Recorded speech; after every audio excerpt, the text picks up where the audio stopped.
नमस्कार दोस्तों, देवकुल एकेडमी पे आपका हार्दिक स्वागत है। आज हम लोग बीपीएससी टीआरई 4 के महत्वपूर्ण एक टॉपिक जो संवैधानिक विकास है उसके बारे में बात करने वाले हैं। आज हम इससे बनने वाले महत्वपूर्ण क्वेश्चन कवर करेंगे और इस क्लास की पीडीएफ आपको देवकुल एकेडमी टेलीग्राम पे मिल जाएगी। टेलीग्राम चैनल की लिंक आपको इस वीडियो के डिस्क्रिप्शन में मिल जाएगी।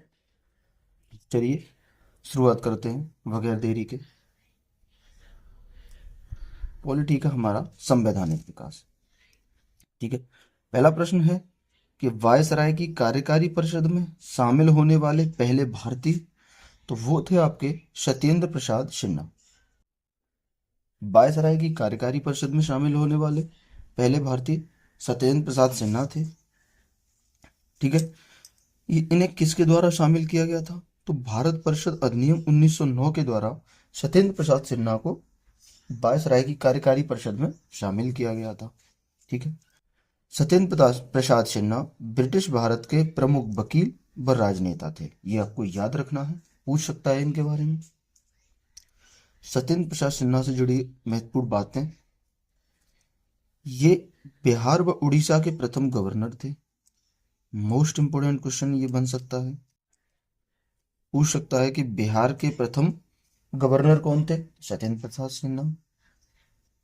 उड़ीसा के प्रथम गवर्नर कौन थे? तो वो भी आपके सत्येंद्र प्रसाद सिन्हा। ठीक है, आगे भारत सरकार के स्थायी वकील बने 1903 में। सत्येंद्र प्रसाद सिन्हा 1903 में भारत सरकार के स्थायी वकील बने थे। ठीक है, आगे कलकत्ता में सफल कानून की प्रथा की स्थापना की और 1886 में की थी। ठीक है, 1886 में कलकत्ता में सफल कानून प्रथा की स्थापना की थी और इन्हें न्यू ईयर ऑनर्स में नाइट की उपाधि दी गई थी। ये दी गई थी 1 जनवरी 1915 को। ठीक है, पूछे आपसे कि न्यू ईयर ऑनर्स में नाइट की उपाधि किसे दी गई थी? सत्येंद्र प्रसाद सिन्हा को। कब दी गई थी? 1 जनवरी 1915 को दी गई थी। क्लियर? और इन्होंने 1915 के बॉम्बे अधिवेशन की अध्यक्षता की थी। कांग्रेस का जो बॉम्बे अधिवेशन था, उस बॉम्बे अधिवेशन की अध्यक्षता की थी 1915 में। ठीक है, अगले प्रश्न पे चलते हैं कि किस अधिनियम ने ईस्ट इंडिया कंपनी की वाणिज्यिक संस्था के रूप में गतिविधियों को समाप्त कर दिया? ये कर दिया चार्टर अधिनियम 1833। ठीक है, ईस्ट इंडिया कंपनी की वाणिज्यिक संस्था के रूप में जो गतिविधियां थी उसे किसने समाप्त किया? उसे किया चार्टर अधिनियम 1833 में। क्लियर? अब यही 1833 के एक्ट के बारे में महत्वपूर्ण बातें जान लेते हैं कि बंगाल के गवर्नर जनरल को भारत का गवर्नर जनरल बनाया गया। ये चार्टर अधिनियम 1833 के द्वारा आपसे प्रश्न पूछा जा सकता है कि बंगाल के गवर्नर जनरल को भारत का गवर्नर जनरल कब बनाया गया? ठीक है,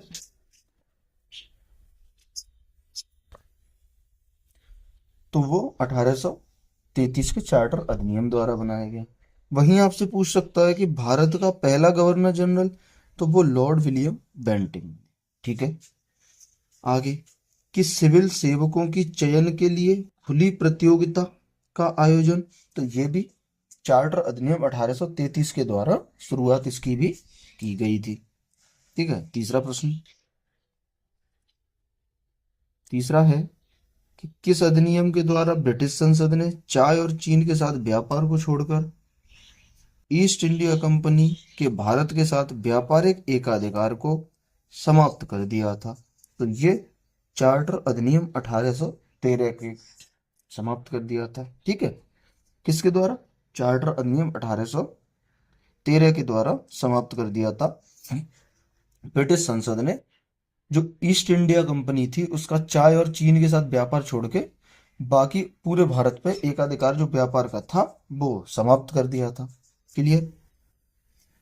इसे ईस्ट इंडिया कंपनी विधेयक 1813 भी कहते हैं। चार्टर एक्ट 1813 को अन्य नाम से जाना जाता है ईस्ट इंडिया कंपनी विधेयक 1813 के नाम से, ही आपको याद रखना है।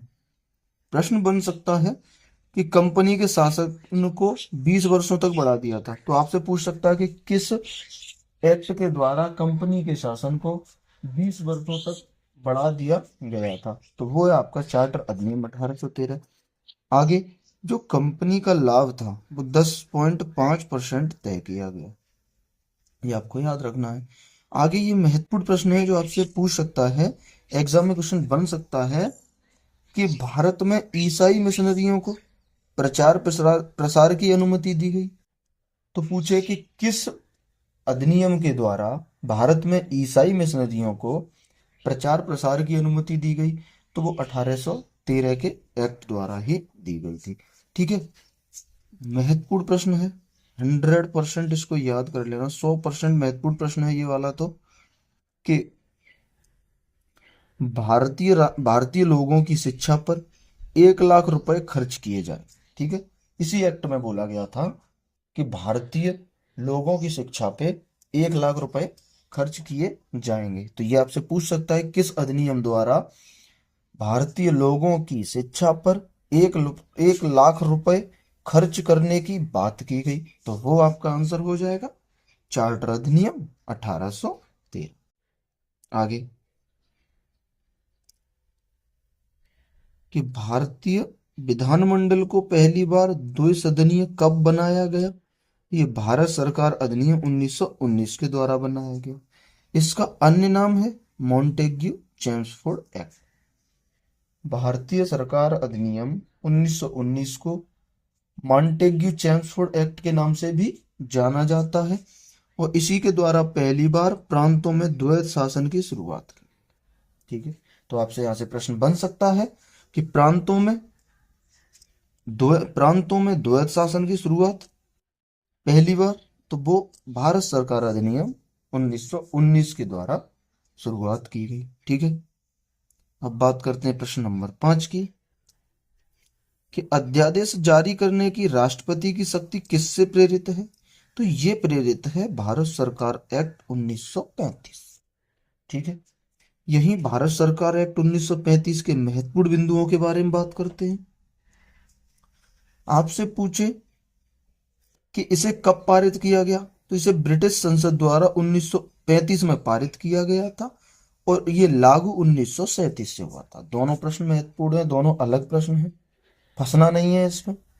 आपसे पूछे कि ब्रिटिश संसद द्वारा इसे कब पारित किया गया, अगर पारित की बात पूछे तो 1935 में पारित किया गया था, और ये कहे ये प्रभावी या लागू कब से हुआ, तो 1937 से लागू हुआ, याद रखना है। आगे कि ये किसके नेतृत्व में बना था, तो याद रखना ये लिनलिथगो के नेतृत्व में बना था, भारत सरकार अधिनियम 1935, और इसी के तहत अखिल भारतीय संघ की स्थापना की गई थी। 100% इंपोर्टेंट प्रश्न है, छपने वाला है, याद रखना इसको। ठीक है, मोस्ट इंपोर्टेंट प्रश्न। आगे कि इसमें 3 संघ सूची, प्रांतीय सूची और समवर्ती सूची जोड़ी। ठीक है, जिसमें संघ सूची में केंद्र के लिए 59 विषय थे, प्रांतीय सूची में प्रांतों के लिए 54 विषय थे, और समवर्ती सूची में दोनों के लिए 36 विषय थे। क्लियर? ये क्लास आपकी तैयारी में ना महत्वपूर्ण होने वाली है, बिहार टीचर के लिए मोस्ट इंपोर्टेंट क्वेश्चन है संवैधानिक विकास से, जो आपकी तैयारी में, आपकी प्रिपरेशन में 4 चांद लगाने वाले प्रश्न हैं। सारे के सारे प्रश्न नोट करते रहना, अपने शॉर्ट नोट्स जरूर बनाने चाहिए, किसी भी एग्जाम के लिए खुद के शॉर्ट्स नोट्स होना बहुत जरूरी है। बाकी इस क्लास की पीडीएफ इस क्लास के डिस्क्रिप्शन में आपको टेलीग्राम चैनल की लिंक मिलेगी, तो वहां से उस चैनल को ज्वाइन करके आप इस क्लास की पीडीएफ, हैंड रिटन पीडीएफ प्राप्त कर सकते हैं, और उसकी को कॉपी करा के अपने पास रख सकते हैं। ठीक है, और अगर आप अपने नोट्स बनाना चाहते हैं तो आप कॉपी पेन लेके बैठिएगा और आराम से अपने नोट्स भी बना सकते हैं, वो भी आपके लिए बेस्ट है। ठीक है, चलो अब बात करते हैं कुछ एक्टों के बारे में। देखते हैं चार्टर अधिनियम 1833। ठीक है, तो ये कंपनी की व्यावसायिक गतिविधियां बंद कर दी गई थी। ठीक है, कंपनी का जो एकाधिकार था उसे समाप्त कर दिया गया था इसी के द्वारा। आगे, इसे ब्रिटिश भारतीय संपत्ति के लिए एक प्रशासनिक निकाय के रूप में बनाया गया। ठीक है, चीन के साथ कंपनी के व्यापारिक संबंध भी बंद कर दिए गए। तो यहां बात आती है जो 1813 का था चार्टर एक्ट, उसके द्वारा कंपनी का व्यापारिक एकाधिकार तो समाप्त किया गया था, लेकिन ये तुम्हारा जो किया गया था वो चाय और चीन को छोड़कर, चाय और चाय और चीन को छोड़कर। लेकिन इस 1833 के एक्ट में 1833 के एक्ट में कंपनी का एकाधिकार पूर्णतः समाप्त कर दिया गया था, यानी चाय और चीन से भी कंपनी का एकाधिकार समाप्त कर दिया था। आगे, इस अधिनियम ने अंग्रेजों को भारत में स्वतंत्र रूप से बसने की अनुमति दे दी थी। ठीक है, भारत में स्वतंत्र रूप से बसने की अनुमति अंग्रेजों को किस अधिनियम में दी गई थी? तो वो चार्टर अधिनियम 1833 में। ठीक है, अगला पॉइंट है, इस अधिनियम ने देश के ब्रिटिश उपनिवेशीकरण को वैध कर दिया। ठीक है, और कंपनी के पास अभी भी भारतीय क्षेत्र थे, लेकिन इसे महामहिम के भरोसे रखा गया। कंपनी के पास भारतीय जो क्षेत्र थे उन्हें महामहिम के भरोसे रखा गया था। ठीक है, आगे बात करते हैं चार्टर अधिनियम 1853। ठीक है, महत्वपूर्ण पॉइंट है कि पहली बार गवर्नर जनरल की परिषद के विधायी और कार्यकारी कार्यों को अलग किया गया था। ठीक है, फिर अगला पॉइंट है कि इस अधिनियम ने सरकार के आधुनिक संसदीय स्वरूप की नींव के रूप में कार्य किया। ठीक है, ये पॉइंट है जो आपको देख लेने चाहिए, मोटा मोटी आपको याद करना चाहिए। ठीक है, गवर्नर जनरल की परिषद के विधायी विंग ने ब्रिटिश संसद के मॉडल पर संसद के रूप में कार्य किया। ठीक है, अगला है कि इसने पिछले चार्टर अधिनियम के विपरीत कंपनी के शासन को अनिश्चित काल के लिए बढ़ा दिया। ये मोस्ट इंपोर्टेंट 100% ये वाला पॉइंट आपको याद रखना। ठीक है, आपसे पूछे कि कंपनी के शासन को अगले 20 वर्षों तक किस अधिनियम में बढ़ाया गया, वो 1833 के अधिनियम में बढ़ाया गया था। और अगर पूछे कि कंपनी के शासन को अनिश्चित काल के लिए कब बढ़ाया गया, तो वो 1853 के अधिनियम में बढ़ाया गया था। क्लियर? आगे अब बात करते हैं भारत सरकार अधिनियम 1858। ठीक है, अब बात करते हैं भारत सरकार अधिनियम 1858। तो इसमें वायसराय और विभिन्न प्रेसिडेंसियों के राज्यपालों की नियुक्ति ताज द्वारा की जाती थी, और वायसराय को एक कार्यकारी परिषद द्वारा सहायता प्रदान की जाती थी। ये दोनों इंपॉर्टेंट पॉइंट है, आपको याद रखने हैं। आगे, इस अधिनियम ने भारत के प्रत्यक्ष ब्रिटिश उपनिवेशवाद दिया। इस अधिनियम ने पिट्स इंडिया अधिनियम की दोहरी सरकार को समाप्त कर दिया। ये भी पॉइंट इंपॉर्टेंट है, इसको याद रखना है। ठीक है, मैं जिन पे मार्क बना रहा हूं वो पॉइंट इंपॉर्टेंट है जो आपको याद रखने हैं। आगे, इस अधिनियम ने व्यक्तिगत के सिद्धांत को भी समाप्त कर दिया। ये भी मोस्ट इंपोर्टेंट प्रश्न है, ये भी पॉइंट आपको याद रखना है। आगे, देश के प्रशासन के लिए भारतीय सिविल सेवा की स्थापना की जानी थी। 100% इसको तो याद रखना ही रखना। और अगला पॉइंट है जो आपको याद रखना है कि भारतीयों के लिए सेवा में भर्ती का प्रावधान। ये महत्वपूर्ण पॉइंट है जो आपको याद रखने हैं। क्लियर? आगे अगला है कि किस अधिनियम से कलकत्ता में सर्वोच्च न्यायालय की स्थापना? तो ये विनियमन अधिनियम 1773 के द्वारा कलकत्ता में सर्वोच्च न्यायालय की स्थापना हुई। ठीक है, वॉरेन हेस्टिंग्स को फोर्ट विलियम प्रेसिडेंसी का गवर्नर जनरल बनाया गया, और प्रथम मुख्य न्यायाधीश एलिजा इम्पे बनाया गया। जो कलकत्ता में सर्वोच्च न्यायालय था उसके प्रथम मुख्य न्यायाधीश कौन? Elijah Impey. और इसी अधिनियम के द्वारा वॉरेन हेस्टिंग को फोर्ट विलियम प्रेसिडेंसी का गवर्नर जनरल बनाया गया। आगे प्रश्न नंबर 7, कि कौन सा अधिनियम ब्रिटिश भारत में पृथक निर्वाचन मंडल का प्रावधान करता है?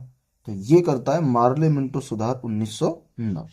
ठीक है, आगे पॉइंट देखते हैं कि भारत में पृथक निर्वाचक मंडल का जनक तो वो लॉर्ड मिंटो को माना जाता है। भारतीय परिषद अधिनियम 1892 किसने पेश किया? तो ये रिचर्ड एडसन क्रॉफ ने पेश किया। आगे, यह भारतीय परिषद अधिनियम 1915 द्वारा निरस्त कर दिया गया। जो भारतीय परिषद अधिनियम 1892 है, इसे भारत परिषद अधिनियम 1915 द्वारा निरस्त कर दिया गया था। ये महत्वपूर्ण बिंदु आपको याद रखना है।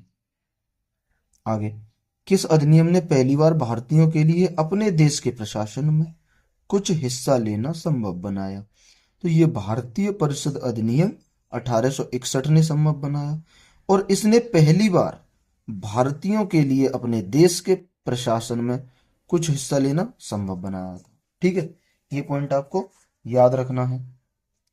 आगे याद रखने वाला महत्वपूर्ण की पॉइंट है कि लॉर्ड कैनिंग इस समय गवर्नर जनरल और वायसराय थे। ठीक है, पोर्टफोलियो प्रणाली की शुरुआत भी किसने की थी? तो ये की थी लॉर्ड कैनिंग ने। ये पॉइंट आपको याद रखने हैं। आगे, किस अधिनियम द्वारा संवैधानिक निरंकुशता का सिद्धांत प्रस्तुत किया? तो भारत सरकार अधिनियम 1935 के द्वारा संवैधानिक निरंकुशता का सिद्धांत प्रस्तुत किया गया था। आगे, प्रांतों में द्वैध शासन को समाप्त कर दिया, केंद्र में द्वैध शासन को प्रारंभ किया गया था। इसी अधिनियम के द्वारा प्रांतों में द्वैध शासन समाप्त कर दिया, लेकिन केंद्र में द्वैध शासन लागू कर दिया और अखिल भारतीय महासंघ की स्थापना की गई। 1935 के अधिनियम के द्वारा अखिल भारतीय महासंघ की स्थापना की गई। क्लियर? आगे लास्ट प्रश्न है आज का, बर्मा को किस अधिनियम द्वारा भारत से अलग किया गया था? तो यह भारत सरकार अधिनियम 1935 के द्वारा बर्मा को भारत से अलग किया गया था और इसी अधिनियम के द्वारा वेस्टमिंस्टर मॉडल की स्थापना की गई। वहीं सलाहकार निकाय की शुरुआत, संघीय न्यायालय की स्थापना। ये 2 पॉइंट और याद रखने के, सलाहकार न्यायालय की शुरुआत की गई और संघीय न्यायालय की स्थापना की गई। सलाहकार निकाय की शुरुआत और संघीय न्यायालय की स्थापना भारत सरकार अधिनियम 1935 के द्वारा की गई थी। ठीक है, और जो बर्मा अलग किया गया था उसके पहले मुख्यमंत्री डॉक्टर बामाव को बनाया। क्लियर? ये थे आज के हमारे 10 प्रश्न। आई होप आपको क्लास पसंद आई होगी। मेरे द्वारा ये कराए गए प्रश्न आपको महत्वपूर्ण लगे होंगे और आपकी तैयारी में महत्वपूर्ण साबित होंगे। ठीक है, मिलेंगे अगली क्लास में। इस क्लास की जो पीडीएफ है वो आपको इस वीडियो के डिस्क्रिप्शन में टेलीग्राम चैनल की लिंक मिलेगी, उस पर क्लिक करके आप इस क्लास की पीडीएफ ले सकते हैं। अगर वीडियो पसंद आई हो तो चैनल को लाइक करें, अपने भाई को सपोर्ट करें ताकि